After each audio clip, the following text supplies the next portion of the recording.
Mon domaine de recherche concerne l'analyse d'images. Donc en quelques mots, ça consiste à partir d'une image à essayer d'extraire de l'information, à être capable de l'interpréter automatiquement, c'est-à-dire par un ordinateur. Donc dans ce domaine, on a beaucoup de types d'applications. Donc ça va des imageries médicales qu'on va retrouver dans les hôpitaux jusqu'aux images satellitaires. Et donc c'est notamment durant les 15 dernières années, c'est essentiellement sur cette partie des images satellitaires sur laquelle j'ai travaillé.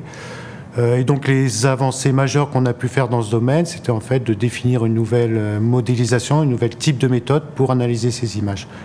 Donc rapidement, ce qu'on a apporté, c'est parmi un type de modèle qui était très utilisé, d'apporter des informations de type géométrique à ce qu'on allait rechercher.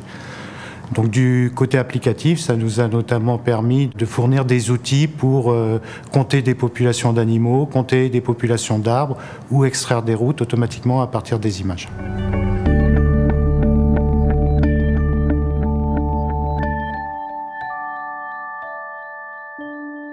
Je vois deux grands types d'évolution.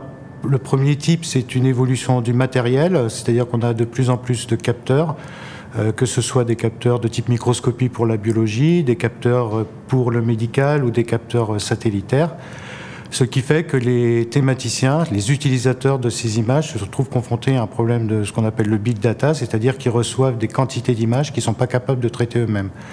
Donc, ce qui veut dire que maintenant, on a vraiment une nécessité de fournir des outils automatiques qui puissent analyser sans l'aide de l'utilisateur les différentes images.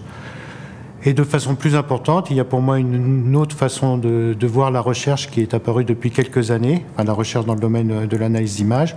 Il y a quelques années, on avait une vision très verticale, c'est-à-dire qu'on avait des méthodologistes, des mathématiciens qui définissaient des outils génériques. Ensuite, ces modèles mathématiques étaient traduits par les traiteurs d'images en algorithmes, et ces algorithmes étaient ensuite utilisés par les thématiciens.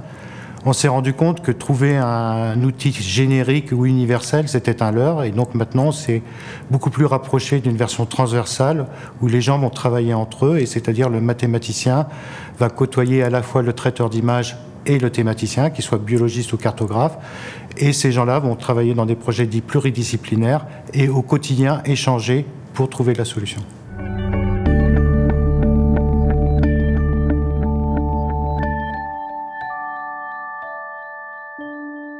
Depuis 2 ans, j'ai changé de domaine d'application, puisque maintenant je travaille sur l'imagerie biologique.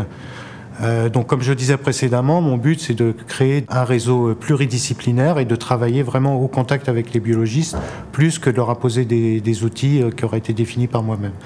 Donc mon objectif, le premier objectif, c'est d'essayer de leur fournir, grâce à cette interaction, des outils qu'ils vont utiliser au quotidien.